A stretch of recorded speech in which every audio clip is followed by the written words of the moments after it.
Everyone, welcome to my channel. So continue with the chapter that is materials, metals and non-metal.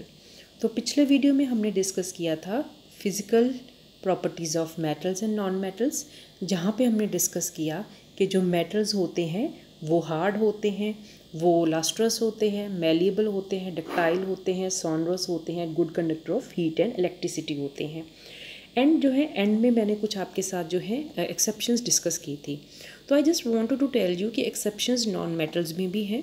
सो ये जो है metals की और non metals की जितनी भी एक्सेप्शंस हैं, I will make a separate video for that, जिसमें जो हम मेटल्स और नॉन मेटल्स की जो एक्सेप्शंस हैं will discuss them in the detail, क्योंकि ये जो एक्सेप्शंस हैं मोस्टली क्वेश्चन इसके ऊपर ही आता है और ये बहुत इंपॉर्टेंट है from the exam point of view. तो आज जो हम बात करने जा रहे हैं वो है chemical properties of metals and non metals, जिसमें हम डिस्कस करेंगे, डिस्टिंग्विश करेंगे कि कौन सी चीज़ मेटल है या नॉन मेटल है। इसके लिए हमें ये 5 चीज़ों के ऊपर बेसिस जो है केमिकल प्रॉपर्टीज़ डिस्कस करेंगे। सबसे पहले ये देखेंगे कि उस मटेरियल को हम ऑक्सीजन के साथ उसका क्या रिएक्शन है, दूसरा क्या वो वाटर के साथ रिएक्ट करती है या नहीं, तीसरा क्या वो किसी एसिड के साथ उसका क्या रिस्पॉन्स है, चौथा किसी बेस के साथ क्या रिस्पॉन्स है, and last one is the displacement reaction. So displacement reaction के लिए भी एक अलग से वीडियो बनेगा and will discuss it in detail because this is very important, right. So आज जो हम डिस्कस करने जा रहे हैं वो है chemical properties of metal and non metals. So let's begin with the reaction with the oxygen, how the metals and non metals react with the oxygen। सबसे इम्पॉर्टेंट बात ये है कि जितने भी बेटा मेटल्स हैं ना, मेटल्स हैं plus oxygen, they lead to the formation of metal oxide, metal के ऑक्साइड बनते हैं। दूसरी बात, अगर हम नॉन मेटल की बात करें, नॉन मेटल प्लस ऑक्सीजन ये भी क्या बनाएगा, नॉन मेटल का ऑक्साइड। ऑक्साइड तो दोनों में बना, लेकिन डिफरेंस क्या है, डिफरेंस ये है बेटा, जो भी मेटल के ऑक्साइड होते हैं ना, मेटल के ऑक्साइड बेसिक होते हैं। So you can remember it, mob blue, mob B. अब इस बी का मतलब क्या है मैं बाद में बताती हूँ। मॉब, मेटल के ऑक्साइड बेसिक होते हैं और वो रेड लिटमस को ब्लू कर देते हैं। आपको ये पता है कि जितनी भी बेसिक चीज़ें हैं वो रेड लिटमस को ब्लू में कन्वर्ट करती हैं, इसलिए जितने भी मेटल के ऑक्साइड होते हैं वो ब्लू होते हैं, सॉरी वो बेसिक होते हैं, वो रेड लिटमस को ब्लू में कन्वर्ट कर देते हैं। ऑक्साइड दोनों के बन रहे हैं, मेटल के भी और नॉन मेटल के भी। अब हम बात करते हैं नॉन मेटल के ऑक्साइड। जो नॉन मेटल का ऑक्साइड होता है वो एसिडिक होता है और वो क्या कर देता है, वो ब्लू लिटमस को रेड में कन्वर्ट करता है, जैसे कि नामार, नामार non metal acidic and it will convert blue litmus to red. So let's discuss this in the detail, how it has been discussed in the NCERT. So with the reaction with the oxygen, you are familiar with the phenomenon of rusting of iron. तो आपने बहुत 7th grade में आपने ये पढ़ा था, and also you did the activity of burning of magnesium ribbon in air। तो जब यहाँ पे रस्ट हुई थी, रस्ट क्या क्या होता है, phenomenon of oxide formation of iron होता है। तो यहाँ पे आप देख सकते हो आयरन और ऑक्सीजन प्रेजेंस ऑफ वाटर, जब भी ये होगा it will lead to the formation of iron oxide that is known as rust. तो ये मैग्नीशियम और ऑक्सीजन जब हमने बर्न किए थे in the presence of oxygen, it lead to the formation of magnesium oxide. तो हमें ये पता चल गया कि आयरन है, मैग्नीशियम है, चाहे कोई भी मेटल है, जब वो ऑक्सीजन के साथ रिएक्ट करेगा it will lead to the formation of oxide. Oxide अब जो कैसे है उसको आप टेस्ट कैसे करोगे, जैसे आपके पास रस्ट की सस्पेंशन, आप उसको पानी में घोल लो, तो फिर उस सस्पेंशन में जो है आप रेड जो है लिटमस पेपर डाल के देखो, तो जो ब्लू लिटमस पेपर है वो आपका रेड में कन्वर्ट हो जाएगा। दैट मीन्स जो जितने भी मेटल के ऑक्साइड, मेटल के सॉरी ये जो रेड है वो ब्लू में कन्वर्ट हो जाएगा। दैट मीन्स आपके जितने भी मेटल के ऑक्साइड होते हैं वो बेसिक इन नेचर होते हैं। तो यहाँ पे हमने बात की थी आयरन की और मैग्नीशियम की। तो अगर हम कॉपर की बात करें, कॉपर इज़ ऑल्सो मेटल, क्या कॉपर को भी रस्ट लगती है?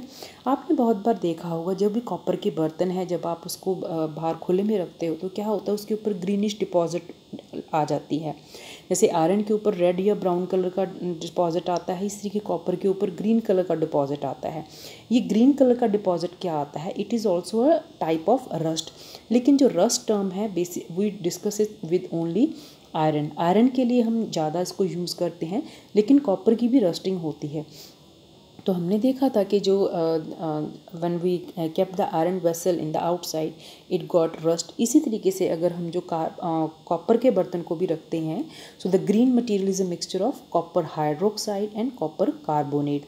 तो जो है कॉपर हाइड्रोक्साइड बनता है और कॉपर कार्बोनेट बनता है, जिसकी वजह से जो कॉपर का वेसल है उसके ऊपर जो है ग्रीनिश कलर की जो लेयर आ जाती है। सो मोस्ट इम्पॉर्टेंट ये है कि जो कॉपर जब हम बाहर रखते हैं, जो कौन सा कॉपर का जो है ऑक्साइड यहाँ पे बनेगा, या हम कह सकते हैं कौन सी, जब ये जैसे ये केमिकल इक्वेशन लिखी हुई है, 2 molecules of copper it reacted in the presence of water, carbon dioxide and oxygen, it lead to the formation of copper hydroxide and copper carbonate. ये आपसे ये भी बात पूछा जा सकता है कि जब हम कॉपर के बर्तन को बाहर रखा, उसके ऊपर ग्रीन कलर की एक लेयर आ गई, उसका केमिकल कॉम्पोजिशन क्या है, या उस लेयर को हम केमिकली क्या है, वो बेसिकली वो लेयर कॉपर हाइड्रोक्साइड और कॉपर कार्बोनेट की होती है, राइट। तो आपने ग्रेड 7th में भी ये चीज़ डिस्कस की थी कि जो मैग्नीशियम रिबन को जब आपने बर्न किया तो उसकी ऐश को जो है आपने उसके बाद उसको पानी में डालकर उसको लिटमस के साथ टेस्ट किया, तो यू गॉट दैट कि वो लिटमस ब्लू में कन्वर्ट हो गया था, राइट। सो इससे ये पता चला oxide of magnesium is also basic in nature. In general metallic oxides are basic in nature. इतनी बात बेटा आपको क्लियर होगी कि जो भी मेटल के ऑक्साइड होते हैं वो बेसिक होते हैं। So don't forget this thing, mob B, metal के ऑक्साइड बेसिक और they will turn red litmus to blue. Now अब ये जो हमने बात की थी वो मेटल के लिए की थी। Now let's discuss, try to do this activity 4.4 with the help of sulphur. तो सल्फर क्या है? सल्फर एक नॉन मेटल है जिसको आप जो है इस तरीके के डीफ्लेग्रेटिंग स्पून में डालोगे, आप देख सकते हो। अगर नहीं तो आप जो बॉटल का ढक्कन है उससे भी जो है इस तरीके का डीफ्लेग्रेटिंग स्पून बना सकते हो। क्या करना है, इसको आग लगा करना आपको इस तरीके बीकर में डाल देना। जैसे ही आग लगनी शुरू हो जाएगी कि इसके स्मोक है जो बाहर ना निकले, तो आपको तुरंत इसका जो लिड है कवर कर देना है। And what you will do, you will put after, जब इसका जो है थोड़ी देर बाद आप क्या करोगे, इसमें आप पानी डाल दोगे, राइट। तो फिर उस जो सोल्यूशन को आप चेक करोगे, यू विल सी कि जो है आपका, जैसे अपने सल्फ़र के जिसमें डाल के इसको आग लगाई थी, तो उसने क्या किया, उसने ब्लू लिटमस को रेड में कन्वर्ट कर दिया। इट मीन्स जो नॉन मेटल के ऑक्साइड होते हैं वो एसिडिक होते हैं, राइट। अब जो हम कैसे कह सकते हैं कि जो बेस बनता है वो मेटल के साथ होता है। जैसे कि उसमें से जो है अगर एसिड है तो वो कौन सा एसिड बना, उसमें मेटल कौन सा है या नॉन मेटल कौन सा है, इसके बारे में अब देखें। ये जो टेबल 4.4 है, जैसे नाउ यहाँ पे इस टेबल को हम बाद में डिस्कस करते हैं, पहले उसी एक्टिविटी को कंटिन्यू करते हैं। The name of the product formed in the reaction of sulphur and oxygen is sulphur dioxide gas. तो जैसे वो गैस के फ्यूम निकल रहे थे वो एक पंजेंट स्मेल थी। पंजेंट जैसे एक लहसुन होता है ना, you know the smell of garlic, तो इस तरीके की स्मेल होती है सल्फर डाइऑक्साइड गैस की। So when sulphur dioxide is dissolved in water, sulphurous acid is formed, the reaction can be given. तो ये जो सल्फर डाइऑक्साइड थी ये पानी की प्रेजेंट में जो है फॉर्म किया हुआ sulphurous acid. Remember sulphurous acid also one of the component of acid rain, right. Now the sulfurous acid turned blue litmus red. Generally oxides of non-metals are acidic in nature. तो हमें ये पता चला कि जितने भी ऑक्साइड के generally oxides of non-metals are acidic in nature. Now you can the name of some of the laboratory acid and bases you have read in class 7. Note down their names in table 4.4.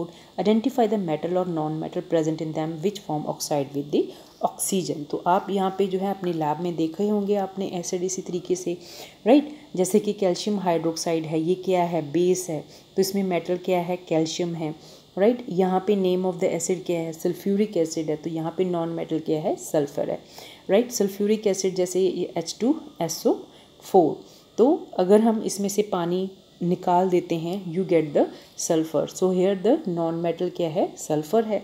And calcium hydroxide की अगर बात करें तो अगर इसमें से पानी हम निकाल दें you will get the metal as calcium. Now जो रिएक्शन ऑफ वाटर है वो मेटल्स और नॉन मेटल के साथ कैसे होता है, this will discuss in the next video. Till then you stay tune. Thank you so much for watching.